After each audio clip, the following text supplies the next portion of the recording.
how is AI integrating with healthcare? What are the top 3 trends in healthcare which we will see in 2025?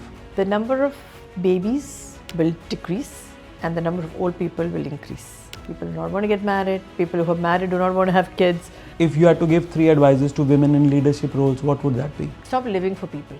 How important it is to have an understanding life partner in life to grow professionally in your life. Do you think sometime when you're talking to your employees, you end up being their personal therapist? Hey, come on, man, YOLO. You know what is YOLO? Miscarriage. How do you recover from that? And suddenly, you suddenly start having the baby's movements, and suddenly one day you don't feel it, and your doctor has to tell you that, you know what, the baby is no more and it's in the womb and it has to come out. Yeah, when you don't have the baby to feed, it's a very, very traumatic thing. Destiny is always more powerful than what you and me can plan.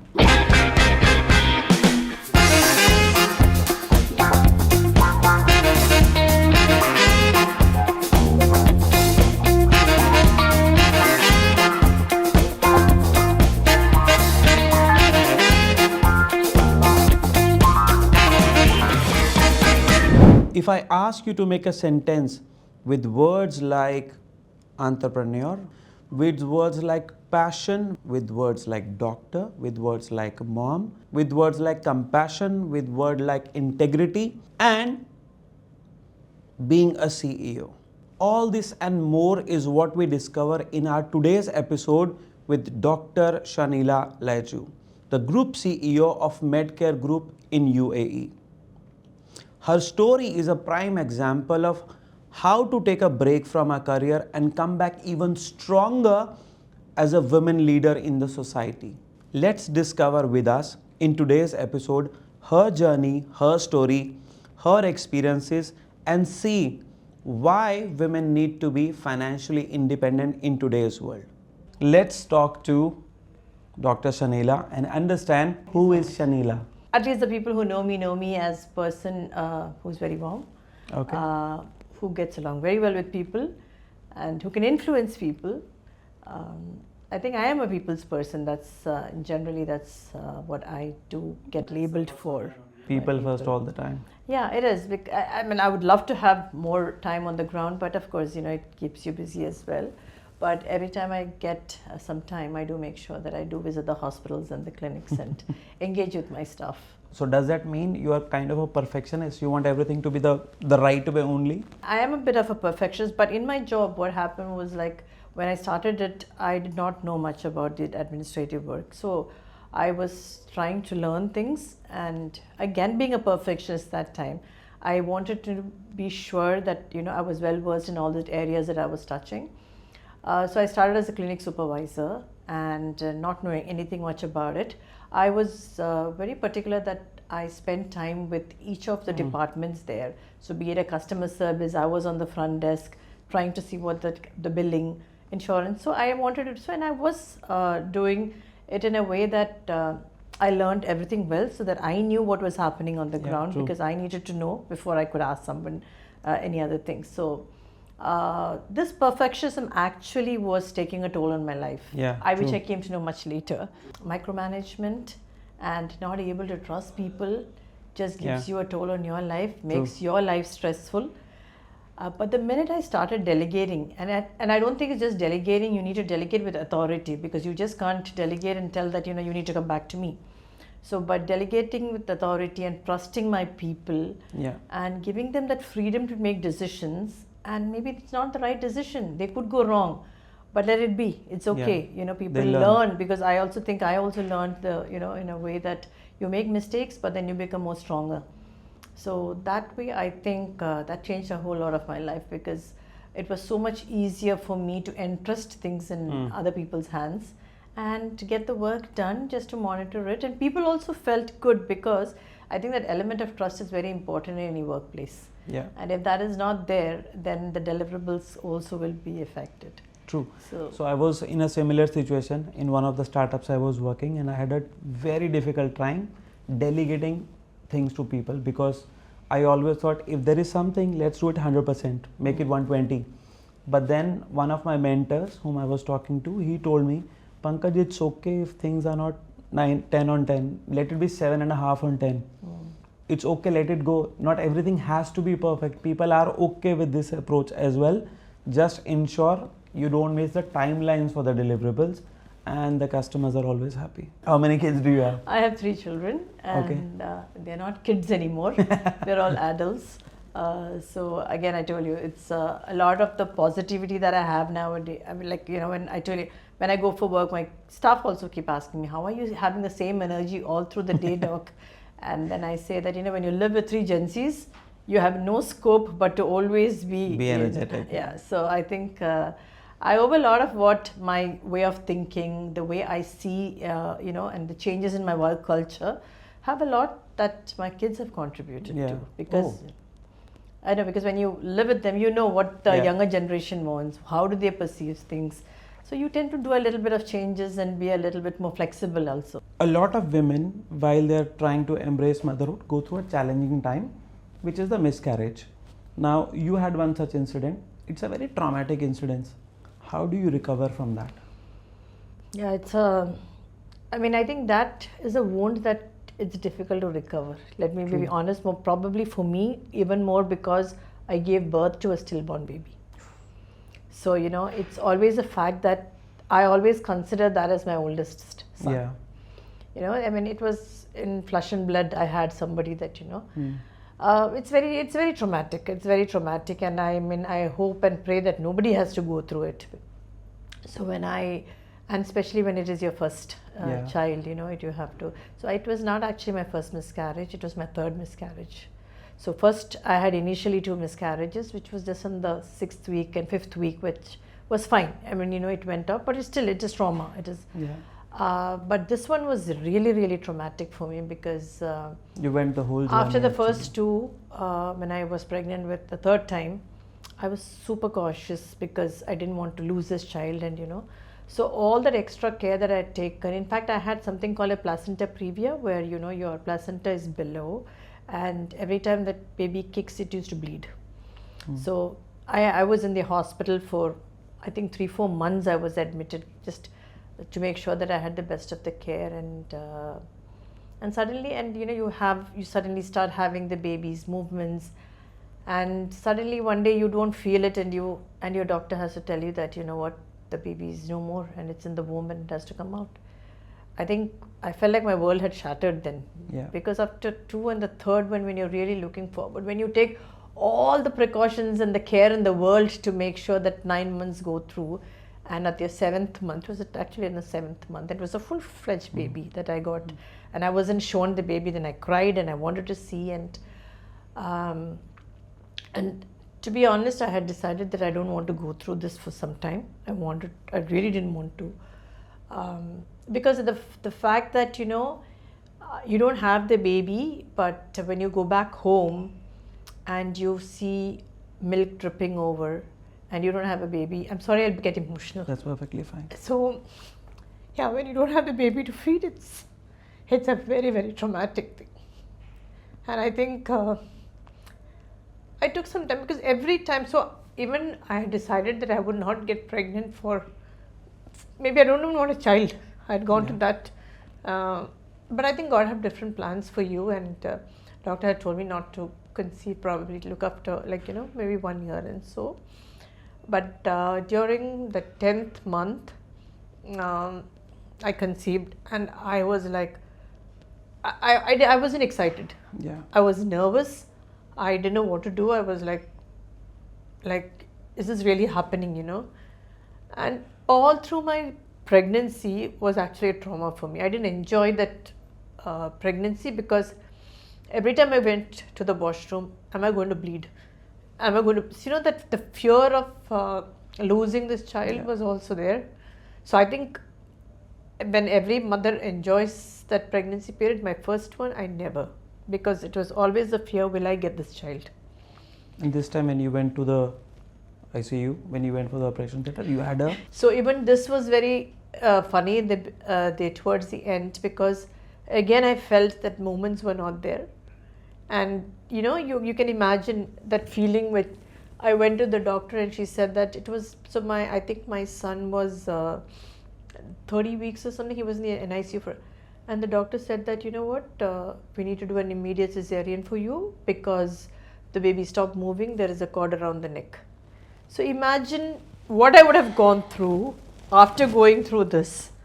Yeah. I thought my world was just shattering down, and I haven't seen my husband, who's pretty strong, he doesn't breaking into tears. Like we had such a horrible experience just a year back, and then to go through this situation again, it was very traumatic. And how we spent the night, because doctor had told that she will be doing the C-section at 7 o'clock in the morning. Nobody slept that day. None of us could sleep that day until and unless I really saw my son. I think that was I still couldn't believe it. I mean, I was just again and again staring the fact that yes, actually I've delivered. Yeah. So you're checking his limbs, looking at his everything. eyes. I used to keep touching him to make sure that okay, this is for real. He had to be in the NICU for almost 2 weeks because he was a premature baby. Yeah. But still, seeing him and seeing his movements, I think that was the happiest, because once you go through so much and then really experiencing this, I think it's something I can't. And then I have to tell you something else also, because when I was pregnant with my second son, which happened very immediately, there's just 1.5 years difference. So because I had a cesarean section, doctor had told that I will need to go through a cesarean section because it's not much of a gap, so you can't wait. And she told me the date when she said 23rd May we will have this plan. Again, I couldn't believe it because that was the same day I lost my child. I swear, I mean, that was like something, I get goosebumps, see now also when I talk about it. Because when she told me the date, me and my husband just looked at each other. It was like, just like some rebirth of my child coming in, because that was the exact date he passed away also, my older one. So certain things in your life, are... Destiny is always more powerful than what you and me can plan. True, that is true, because I always... I was very happy that I had one son. I never thought I will have 3 children. Never in my life. I was grateful to God that I had one of them healthy. That was the most important. But I guess, I mean, God gave me all those that I had lost. Do you understand their lingo? A couple of them, but they have too many lingos. It's they have too many.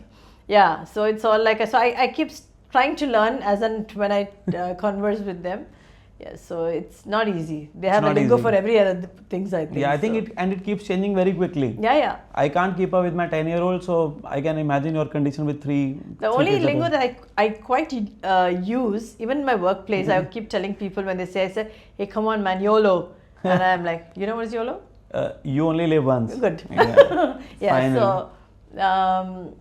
So I think that's something which I keep saying that, that's something which we need to know. You only live once, so you have to live. And at the time of COVID, healthcare was put into a sudden growth cycle. I don't even want to think about that. You had to change so much. Yeah.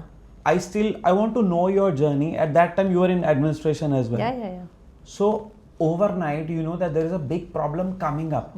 How do you prepare in terms of infrastructure, in terms of consulting over Zoom, in terms of getting your phone lines ready, getting your people ready, mentally keeping the people aware that, okay, something is happening, be aware. Suddenly overnight the world changed and everybody had to go on a lockdown. And because of this. But I think again, I would appreciate what the country here, how they have dealt with that situation, and the Dubai Health Authority, the regulatories, the support that they give, and like what you said, everything was changed because we had the freedom to do a lot of things just overnight. And the regulatories were so flexible that we didn't have to go back and tell whatever you felt was needed for the safety of the patient, just go and do it. So that made us also like, so when I still remember when we received the first COVID patient in our hospital, I was contacted and I asked, we have this patient, do we take it? I said, it's like not a question to ask. Like the world is going in for this and we have to support. And then the doctor, so everybody was like so supercharged. So that's when I also felt a blessing to be in healthcare, because you see the doctors, the nurses, all of them risking their lives. But what was at the top of the mind was, how do I save the patients? How do I take care of the people who are coming to the hospital? That was a nightmare actually, to see people dying in the hospitals, and how you couldn't do much about it. And But I think over that also we learned where a teamwork, Yeah. where we saw that, even whether it was the private sector, the government sectors, all came together to make sure. And I think Dubai was one of the countries where there was, I think, 3 months of lockdown, Yeah. and then we opened up. Yeah. Where there were countries for more than 1 year where they Yeah, had to true, have gone through a true. lockdown. So I think they managed it so well, and I think that was one of the most scary things when I look at it back. But how, when we look at that experiences of how we dealt with it, the patience, the teamwork, everything together, I think it was a great lesson that all of us learned. So I work in the cybersecurity space in my corporate life, and what we saw as part of COVID, every large organization was talking about digital transformation. Yeah. And COVID ensured that they had to prepone their digital transformation goals to do it faster. So as a CEO or a group CEO of a large healthcare related institution, do you think COVID helped us to prepone the transformation from It your has. side? See, like what I told you, teleconsultation was something which was on the table, Yeah. which we had not actually implemented. So there are a lot of things. So what we did even during this was we mapped the patient journey, Yeah. and we saw which are those areas we could digitize and not have that manual processes taking place. So I think, yes, definitely we have fast tracked a lot of those things, like, I mean, we've had this robotic check of insurances. So all these things were there, but how can we not be solely human dependent? Yeah. But again, a system driven is something which we are transforming. You brought a very valid point, system driven. Are you somebody who's very process oriented? Very. You need an SOP for everything No, you're I doing? don't need an SOP for everything, but in a department, yes, I think it is important because you have so many people who Yeah. don't understand, so it is very important. Now, I think with my years of experiences, I don't think I need an SOP to do things. I know. This I is your mean, by default setting. It is by default. I think I've been in the industry for 22 years, and Yeah. I think that's long enough a period to understand. And so, but it is, of course, when you're running an organization, it's important to have SOPs in place so that people who come understand that this is how you operate, in each of the departments. Yeah. The world is talking about AI today. You've heard ChatGPT, Gemini, Microsoft Copilot all being launched. How is AI integrating with healthcare? So AI, I think I hear a lot of things coming into picture, but yet to see what are those. But I think the main thing that we have seen recently is on the AI integration, the radiology diagnostic, Okay. where you have more accuracy for diagnostic. The doctors are, they get a real-time picture about what is this diagnosis. So I think these are small things. But even now the AI-related things, like, when you have a scan on your retina, you Okay. know about your heart conditions. Okay. So yeah, so I think AI is going to overtake a lot of those areas. Again, whenever something comes new, people are having a question mark. Is this AI really going to go? replace human Especially when being? it comes to healthcare, people are like, Yeah. can AI overtake? This is like something which, well, I think now we talk about robotic surgeries, where you have the robot assisting you in the surgery. Like there is a Okay. surgeon and there is a robot which really guides the surgeon where is the nerve. Like, so there is a more accurate way of finding out, where is the nerve, where is the dissection have to be. But I wouldn't be surprised one day when there's no doctor and the robot is going to do the whole surgery. Yeah. So this is how the world is preparing. But are you comfortable with this idea? See, again, if you don't move with this, and if everybody is going to do that, we will have to. So we will need to see. So that is why I said preparation is very important. So let me tell you, before there was laparotomy cases. That is, if you had to have a cesarean or any other big surgery, you had to cut open your stomach and Yeah. do it. Will a person allow that now? The laparoscopy is taken over. Yeah, true. When laparoscopy came into picture, everybody was like, how can you make a small hole and get this done? Yeah, So true. you keep transforming and people will accept it, because at this stage, if you tell somebody you're going to open their stomach, they'll probably sue you. They'll say, are you crazy, So I think we will have to get adapted to this, and I think we will need to move with the change. Yeah. Otherwise, somebody will run ahead and we will be left behind. We'll always be chasing the. So it the is world. important to go with what the world is moving towards. What are the top 3 trends in healthcare which we will see in 2025? We haven't started, but what we're looking at the next year is maybe some sort of transplants. Okay. Because again, we know that earlier people used to fly back to, but again, Dubai government is making this as a medical tourist hub. They want to promote medical tourism. They want Okay. Dubai to be known as one of the centers. So that's where we are also looking at. Can you explain this term for the audience? Because while I'm aware of medical tourism, if you could just So explain. medical tourism is when people actually Google to see where, if it is a neurosurgery, where is the best neurosurgeon, and then you have to give a insight about the doctor, the department. So that is where we are building upon to say that when a patient wants to come from any part of the world, to showcase that we have the best of the clinical services, we have the best of the doctors here, and of course we do have different packages that we will need to evaluate and do. True. So that is very important, because again, like I said, in the next 4-5 years, we want to be known as a place where people will travel to get their healthcare needs done. So that is what the medical tourism is all about, promoting how we have one of the best of the services here. So among the top 3 trends of 2025, medical tourism is one of them for sure.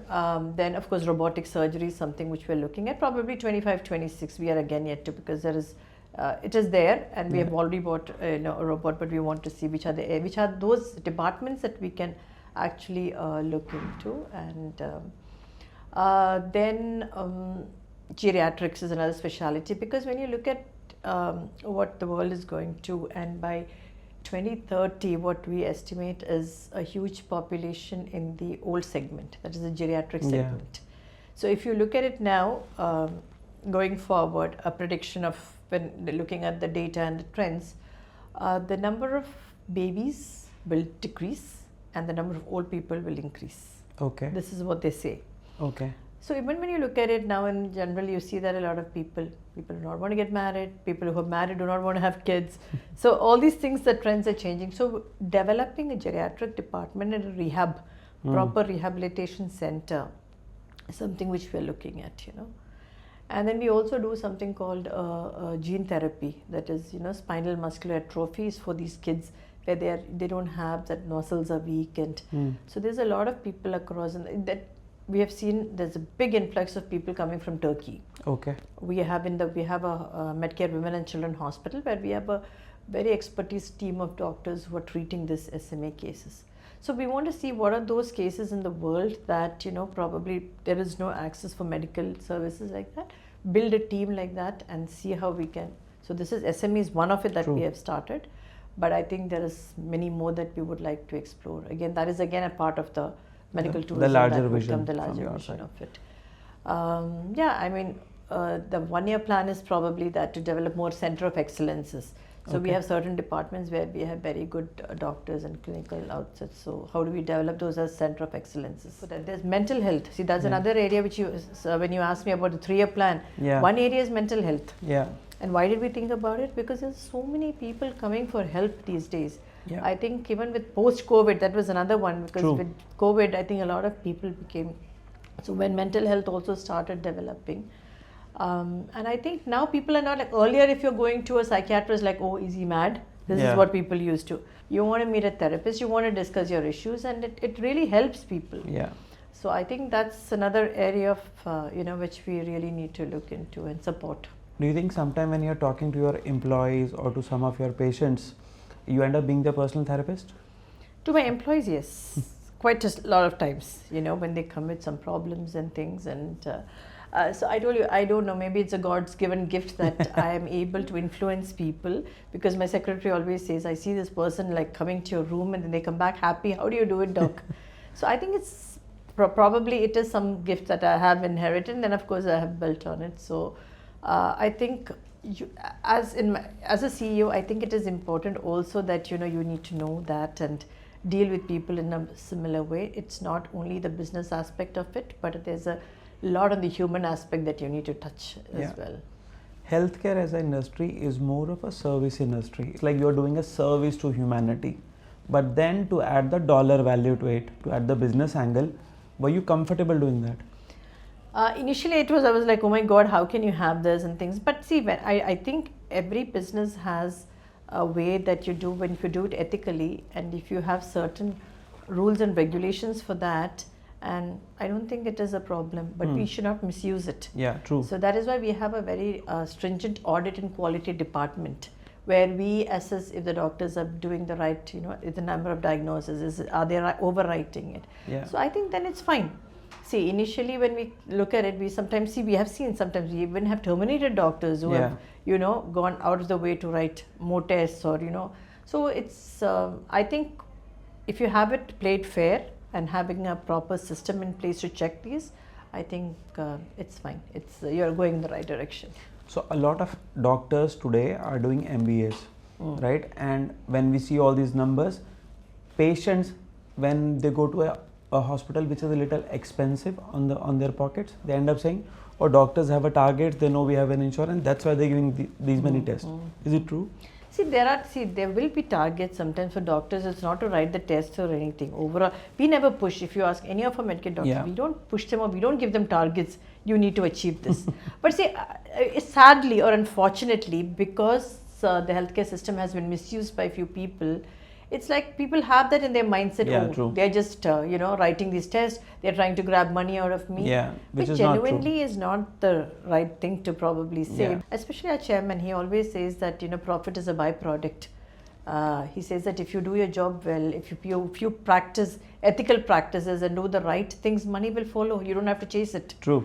And I strongly believe that, and that's what I've seen in the last 22 years. You've been inspired by Dr. Moopen a lot, right? Very much. And I want to know from you, what inspires you about his life?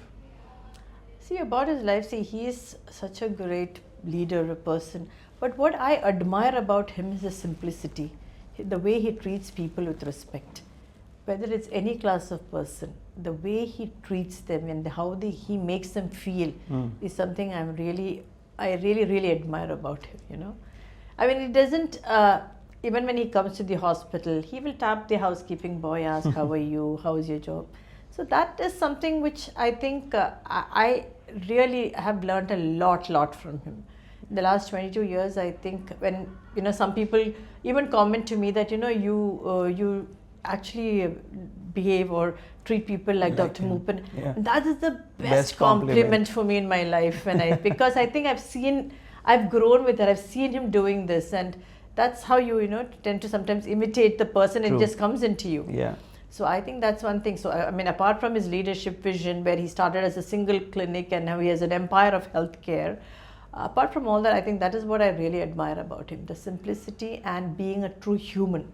Yeah. That's the most difficult thing. Yeah, Everybody true. can. I mean, if you can have money, you can just multiply it and triple it and keep growing. But maintaining that simplicity and having that, I think your heart in the right place is what I would say. Having the heart in the right place is important. And that's what I admire about him. From your early part of the career, do you remember any advice which you received which is like your go-to mantra today as well? Yeah, I think probably that was not as integrity that was taught to me, but always taught to me that whatever you do, you can fool the world, you can fool the people, but there's a God above who is seeing all this. So from childhood, you have that fear that whenever you do something, because that's something which my dad and mom always used to tell us, So like whatever you do, you need to make sure that, you have somebody watching you. Yeah. And I think with that thing, we probably as children, we were scared. We used to think, oh my God, there is somebody like, and we used to look up also probably to see the stars. But I think that thing just instilled in it. And so whenever you do something, you always feel that integrity is very important and that has to be a part of your life. True. And I think that's something which I have carried throughout, because I always felt that there is somebody watching from And it is above, also part of one of the values for the Medcare group as well. Oh yes. That is integrity. And I think it is, for me, if you ask me, if my personal values, if I look at it, I think what I've learned from our chairman, Dr. Moopen, is where each of these values, what he has, was handpicked by him, correlating it to the people and then, bringing in this. So I think respect is something which I think is a must, which is very important for people, and integrity and empathy. Yeah. So these are three things.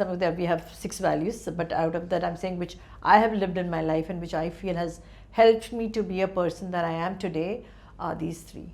Because you can't demand respect. It has to come automatically. Yeah. You have to earn it. Yeah. So something that is, I think. How important it is to have an understanding life partner in life to grow professionally in your life?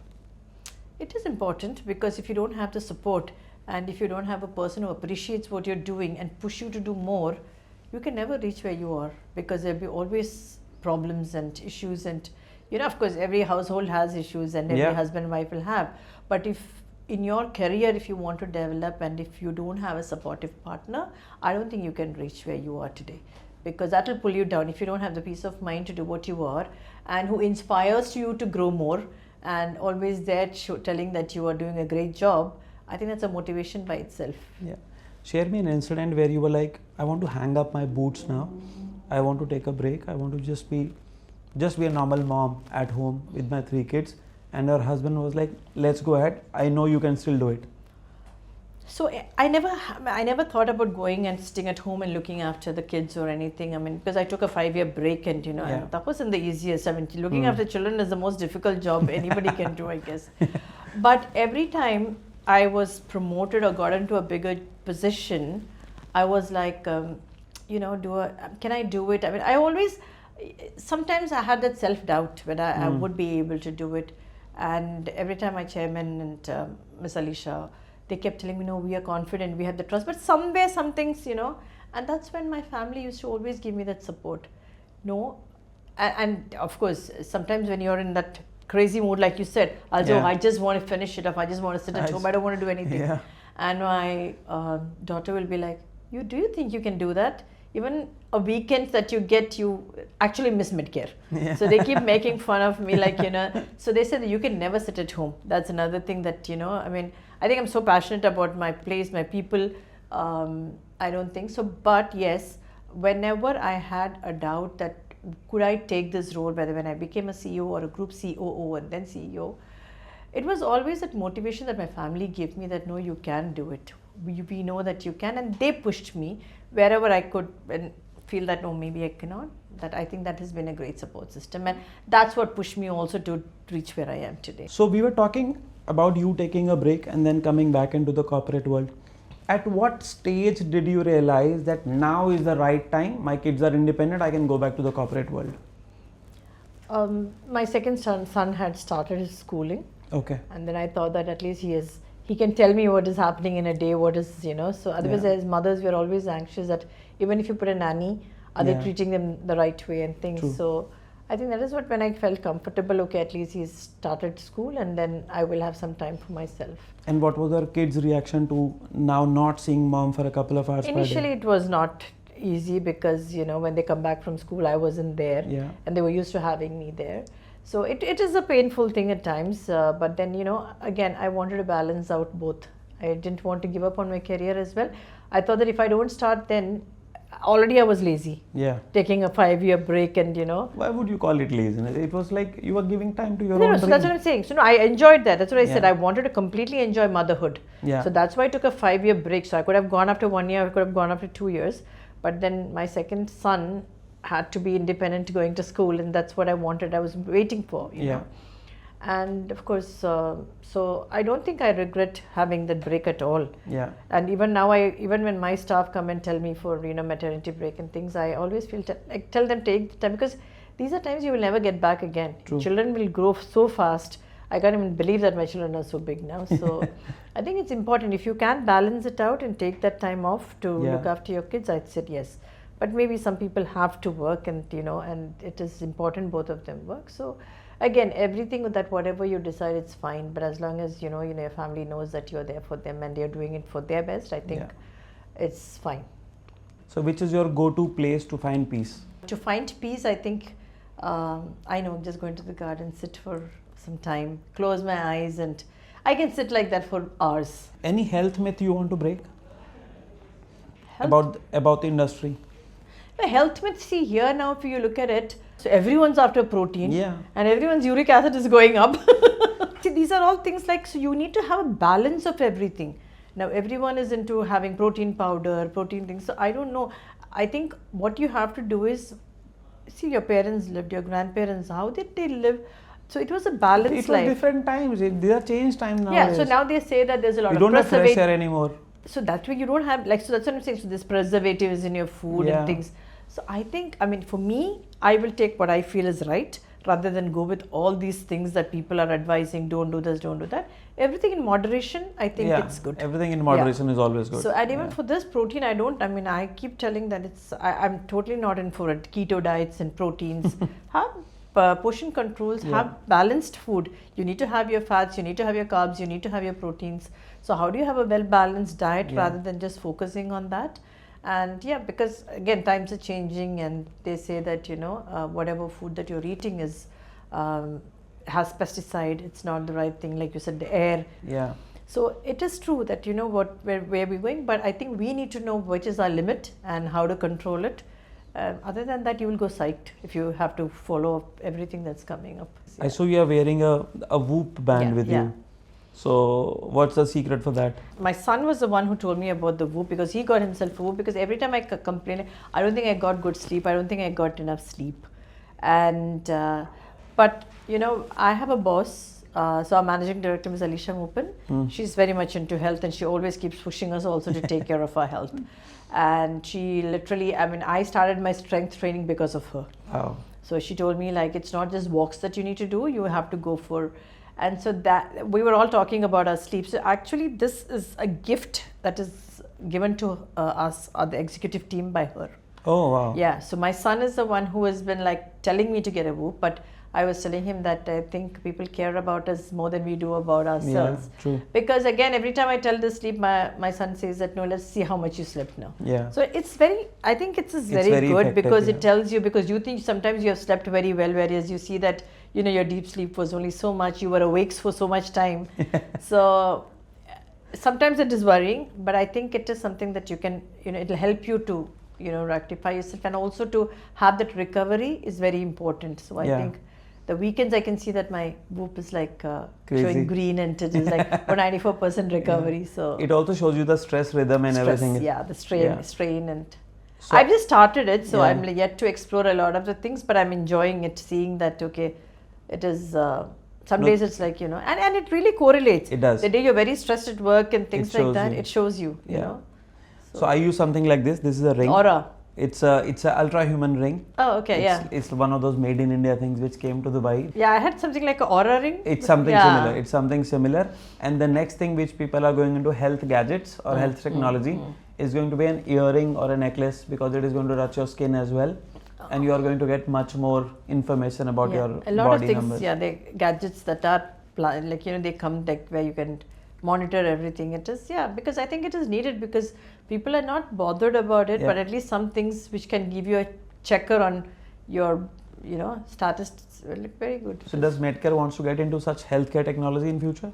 Yeah, we have, like, see, the Huawei company had come to us, and there was this company from Japan also with some of these devices. So we are exploring some options like this, studying the market to see what it is, because see, again, it has to be clinically proven as well. True. So whatever we are bringing in, we want to make sure that this it is doesn't actually malign your own brand. Exactly. Yeah. So that's very important. When you're in a healthcare, you need to make sure you're giving the right things and the best things to your patients. And so let's talk about lifestyle. A lot of the healthcare issues or healthcare problems which people are facing today are related to lifestyle management. What do you recommend? What is the trend you are seeing in that? No, it's true, because see, lifestyle management and lifestyle modifications are the ones which we recommend for people also. If you're like even if you come with a chronic disease or an obesity, weight management, it's not like quick fixes that will give. Quick fixes will give you result, but is that sustainable? True. So we're looking at something like which people can be consistent, which will be sustainable, and which will give you result at the end. Yeah. So it may take time, but I think that is what is much required than these crash diets and things like that. So altogether, I think it has to be a combination of your how you live, lifestyle, plus your food habits. All this combined together, I think, is something, because earlier what we used to keep saying, we never heard about gut issues. Yeah. Now everybody talks about a gut issue. About the gut issues, yeah. Why is it so? Because of the way people eat, how they eat, what they eat, the quantities. So the quantities that they eat. But I think now there's so much more awareness about all these things that people are, but still there is a bigger group of people who still do not bother about it. And so if you look at it here in Dubai or across, obesity is supposed to be one of the biggest problems that people are facing. And what can actually bring good results to obesity is only a lifestyle modification. True. It is not just cutting down your food alone, Yeah. but to have a disciplined way of living also, Nowadays I see, like, the children, most of the kids in this generation, they sleep so late. Yeah. They get up, they hardly, I mean, it is, so they say that, oh, we're getting 6 hours of sleep, we're getting 7 hours of sleep. That's not it. But there is a time period that has been told that, okay, this is where your brain cells need to regenerate and True. things. So 10 to 6 is what they say that is the ideal time for any person to be sleeping. That is a, good enough time. I don't see people doing that, because I think, again, what we are seeing is to instill these habits and again to prove that these are going to bring results, especially to the next generation. Yeah. Because their way of eating, their way of sleep, everything else is taken a toss, and I'm actually worried about how people are going to. So until and unless we keep bringing this awareness, it's going to be very challenging for the next generation. A lot of young kids are exposed to screens or digital screens at a very early age. What is the impact it is having on their growth? It is, see, when you look at, when we said we have this mental health programs, and we have doctors over there, a lot of the parents who are coming are there, that lack of concentration. They can't concentrate. Yeah. So I think the screen time, what earlier in days when parents, they give us because they feel the children will keep quiet. Yeah, true. So, and they give you a tab, put cartoons or something like that. But there is something that is actually making them addicted to it. Yeah. And I think it's like you say that when you have alcohol, de-addiction, this is something like that now. Yeah. Screen time is becoming, because I think you would have also read in some of the papers like which had come, where children have thrown a tantrum, hit parents because they were not given the iPad for a few hours. Yeah. So I think that's something which is a very, very, very difficult thing if you don't. And now I've seen a lot of the people also, because of these, how they restrict the time for the kids to have. I don't give them tabs, I don't put television. So I think that's something which we need to, because that is actually becoming an addiction, not only for children, but even for adults. Yeah. So you're always on your phone doing something or the other, scrolling through something. So I think finally we will have a de-addiction center for this, like we have. There are actually. There is something called the offline club, wherein you enter, you just get a coffee for a coffee. You don't get any internet connection, they just give you books. And in these clubs, you have to sit and talk to other human beings who are not aware because of I your connection. know of this place where I can't remember where this was, where you enter, they give you a basket, and you all have to put your phones into it. Exactly. And they lock that and they keep it besides you. I mean, you're not supposed to touch it, and only after when you leave, you can take your phones and go. And there is one more concept which is added to this, that is, instead of paying in cash, you end up paying with written articles, paintings, and by reading books. Oh. That's the currency which they use. Yeah, I think because people have forgotten how to do all these things. So I read somewhere where it said that you are born twice. Once when you are actually born and you enter this beautiful world, and the second time when you are aware what you want to do next in life. Yeah. So which was that specific moment where you knew that, okay, now I need to be a dentist and I need to go towards Dubai? Well, being a dentist, as I told you, when I was doing my schooling, I was quite sure about it. But again, a lot of things, if you look at it, coming to Dubai, when you look at it, I sometimes think, why did I wait for 4 years there trying to convince my husband? Why couldn't I convince him earlier? So these are things maybe I could have done it if I had put in a little bit more effort and I was really persistent, okay, I really need to do this. But did I really take that effort? Probably no, I didn't. So I think, again, it's how much you put into it and how much you want to do it. It's not difficult if you really have. They say that it's all in the mindset, right? Yeah, it's all in the mindset. So how much you can, so it's again how you really work towards something that you really need. And I never used to think, people used to talk about positive manifestations and things like that.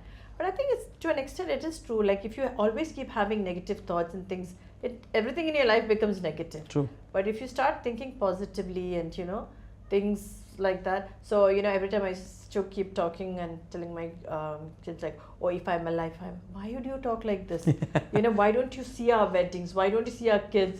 So, that perspective of life on how do you see the future rather than just having negative, because I'm a person who sometimes go into that negative.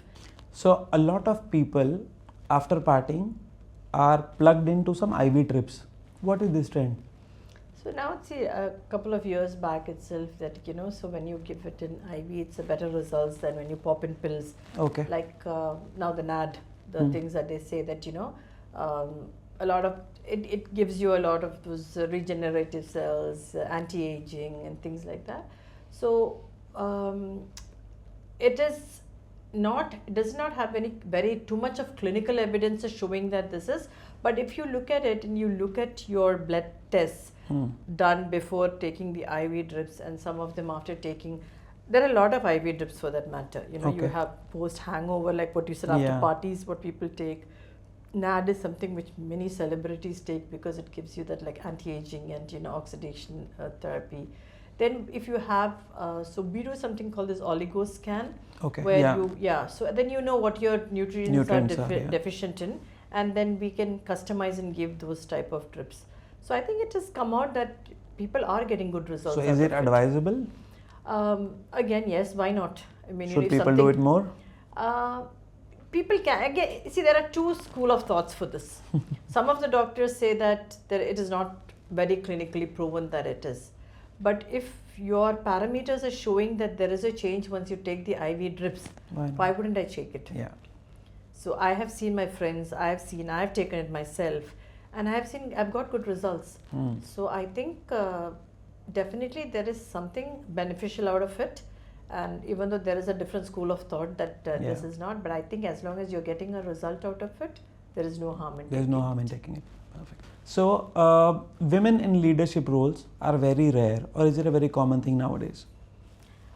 Better than before, Better but than still before. a big gap. Yeah. And do you think if you had to give 3 advices to women in leadership roles, what would that be? Believe in yourself. Okay. That's what a motto that I keep saying to everybody is that because as women we feel that we cannot do certain things, but I think believing in what you want to do, I think that's something which is So self-doubt definitely kills a lot of dreams. Yeah, it is, because people just feel that underestimate yourself, that you cannot do certain things is something what and I think the other one is that until and unless you try it out, people are reluctant to.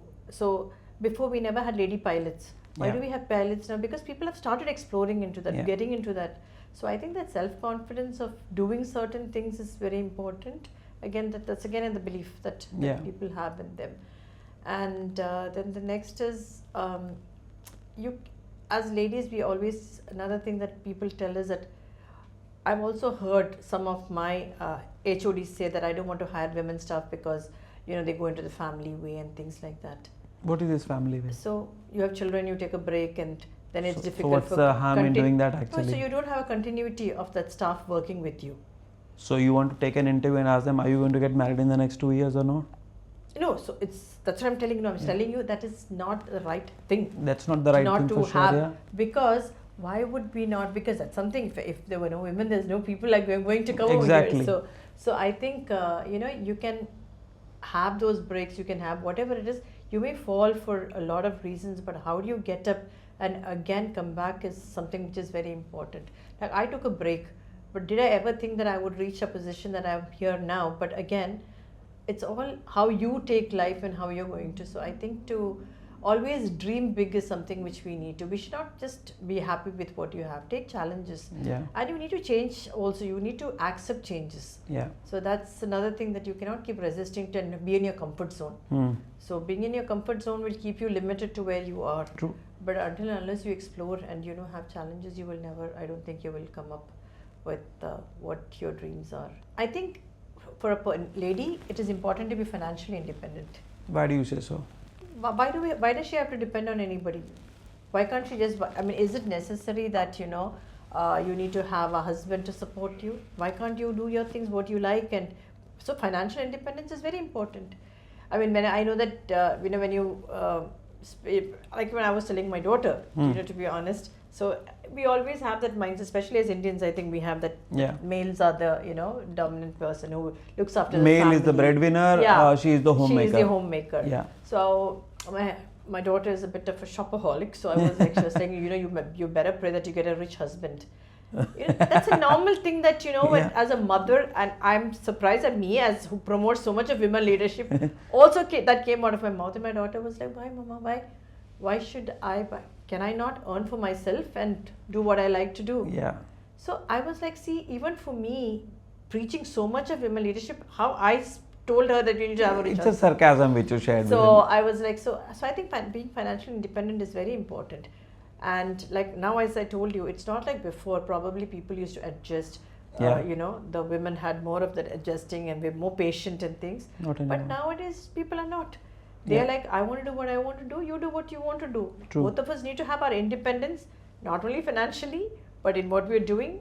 So that means that financial independence is very important for a girl to stand on her own. So is it more important for her respect from others or for her own self-respect? It's for her own self. Yeah. See, I always say that, stop living for people. Yeah. I mean, sometimes I myself feel that, I have probably stepped back from a lot of things thinking what society will say, what my parents will feel. Yeah. That's one thing I don't want the general, because it is very short life, Yeah. So you need to do what you feel is right. And it is you who can control your life. We have seen your life right now from the past to the present, what you're doing, and where do you see yourself in future? See, on a career basis, again, as I told you, as long as I'm healthy, I do want to do certain things. And again, maybe in the next 5 years or 5 or 6 years maximum is when I'm looking at, continuing on my role as a CEO. But like, I don't know, I think I did mention about, turning into a life coach where I can guide people, where I can coach people, where I can help them, Yeah. One, on my professional part of what I had, like, as a CEO, how did I groom into a CEO? More importantly, on a behavioral aspect, as we told, this lack of discipline, people do not know how to. So how do you have that personality development also in people, in the Gen Zs, in the new generation? So I do want to give back whatever I have learned and what are my strengths. How can I, give that back to the next generation, make them mold into good citizens, good human beings, Good global citizens. Yeah. So that's something which I'm looking into, and see, I do want to do some sort of a charity thing, like which is very close, because again, I told you, when I was from my childhood, my dad's Part of one person. giving is part of has your been life. always, when I have always seen that from the time I remember, like I have, I remember that my dad has always been. So I think, see, we all, it's like a vicious cycle, your life, you live, you have children, you want to settle them, and then, it goes, but then probably after that is like, you've been blessed. I mean, at least true. I am so grateful that, we are so blessed to have everything that we want, have a good family, have a shelter, have everything that you want. So how can you be giving it back to some people who do not have it? And True. something I really, really want to get deeply into it, because at the end of the day, once your children are settled and things that, you don't have anything much to, but I think these are the joys in life that probably you will feel, and that's something I'm sure that I'll be content with. Have you ever thought of writing your own book? I have, to be honest, I have. And why haven't you started writing till now? I haven't, probably because maybe I do want to at one Procrastination? time. Procrastination. Yeah, you can say that, but I will. You One will. day I I'm sure you will. One day I will. So, do you believe in manifestation? We have something which we manifested for you as a team, which I would like to show it to you. So, usually we have something on a canvas which we share with people, but in your case, we wanted to offer you a blank canvas so that you can paint it with the beautiful colors you have in your mind. So, that's why we wanted to offer you this. You can actually unwrap this thing to have a look. Oh, this is so sweet. I really love this. So we want, if you are making any resolutions for this year, we wanted to have this on your vision board so that you can see it and remember that you have to write a book within the next 1 year and come back to us once your book is about to get published. Sure, definitely I will. And with this we end today's episode. We hope you had a great time. We had a great time learning from our experiences, and I wish you all the best.